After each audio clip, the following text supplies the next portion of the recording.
Hello and welcome back to Pokemon Theta Emerald. Today we're going to be fucking my mother. I can't fucking lost the controller. Does it work? No, it fucking doesn't. Okay, so I'm going to be changing a few things.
I've got my fucking team together. Today, we're going to be doing some fucking relationship advice.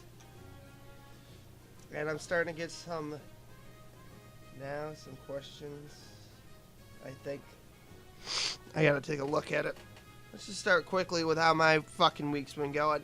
So, this video is actually coming out significantly later than I wanted it to because I woke up early this morning thinking, oh yeah, I'll go record another Theta Emerald.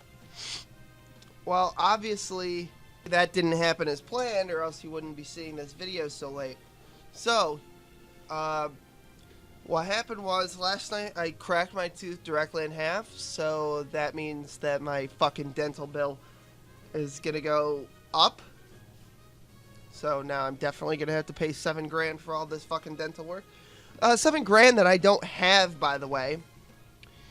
And then in addition to that, I have a cold, and the power went out this morning, right when I woke up at 2:30. I was like, are you fucking shitting me right now? Yeah, that works way better than the D-pad. I can't go to Wally's house, so looks like we're just doing this.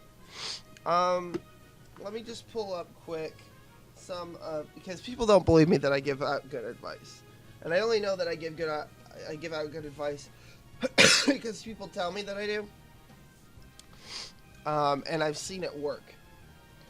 So let's get out of this erectile dysfunction advertisement.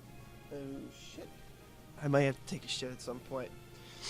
You know what's fucking weird about Pokemon games is there are no bathrooms anyway.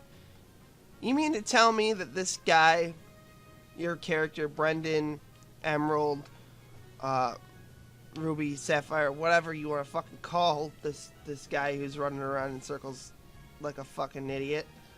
You mean to tell me he's never got to take a shit? Not once, never had to take a dump in the middle of a thing. I mean, that's the one thing about the Pokemon world that I appreciate is nobody ever has to use the bathroom, not even in the anime. Never. Never fucking has to take a shit. Well, what the fuck? Okay, first question. Why do people practice religion? Alright, so I think people practice religion for a number of reasons. The first being that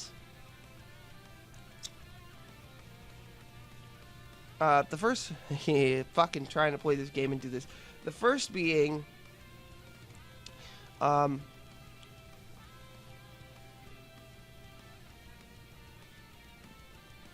people don't understand the world around them a long time ago.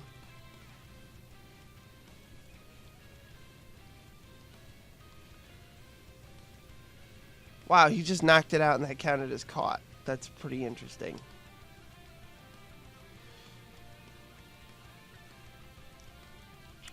Okay. So people don't understand the world around them. They make observations. And they see that when people act on the world, it changes their environment. So, since that's the case, it's safe to assume that other people would make the assumption that that must be some person. But we can't see that person. So, it must be some person we've never seen before in the world. What the fuck is this? That must have been Scott. Oh my god, do we have to catch all these fucking Pokemon here? So people assume that, oh, that must be some raging god. How do we appease him? And they start making assumptions about the world based on what they already know. And eventually, as human philosophy and psychology develops, we get a number of developed ideas about the world based on what we know about human nature, and we adapt that to work with actual nature, not actual nature, but nature in general, you see. And then over thousands of years, people develop concepts about, philosophy and shit, and eventually that evolves into a full-blown religion, and then religions spring up, and they're replaced by other religions, and they die off, and it's a whole thing. So that's why fucking... Okay, this next question is, how do you distinguish between religious fervor and mental illness? To me, they're virtually indistinguishable. To me, there's not much difference. To me, I don't think there is a difference, to be honest. It's hard to tell the difference if there is one. Religious people hear voices. They believe in things that they can't see. They believe in miracles. They believe in faith healing sometimes. It's a very complicated thing. But, let's see what other people wrote. And a lot like mental illness is a coping mechanism for past trauma in some cases, religion is a coping mechanism in a similar way. Like, say, for example, somebody you know, somebody you really care about, somebody you love dies. You're willing to believe a lot of silly things in order to make yourself feel better about the reality of the situation, or so that you don't have to think about the reality of the situation.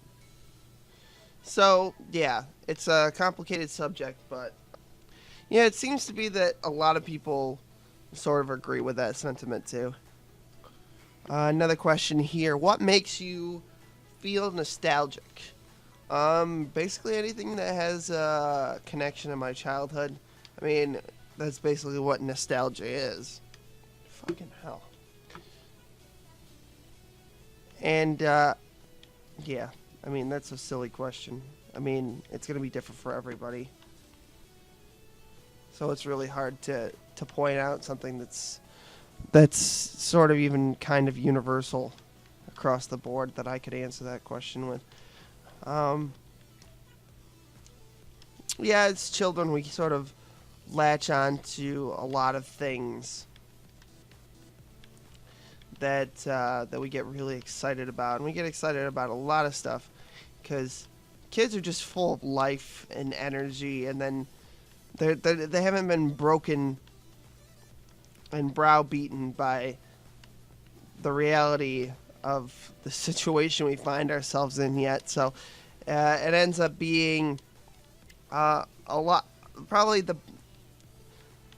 the only things that you can take with you from your childhood to your adult life is that nostalgia. So me playing a game like this is pretty much the most nostalgic thing I do regularly. So alright, and with that we're going to wrap up this episode. Remember to like, favorite, and subscribe, and I'll see you in the next one. Bye. Rainbow, evil niggas break, empire, niggas bad, Pokemon niggas.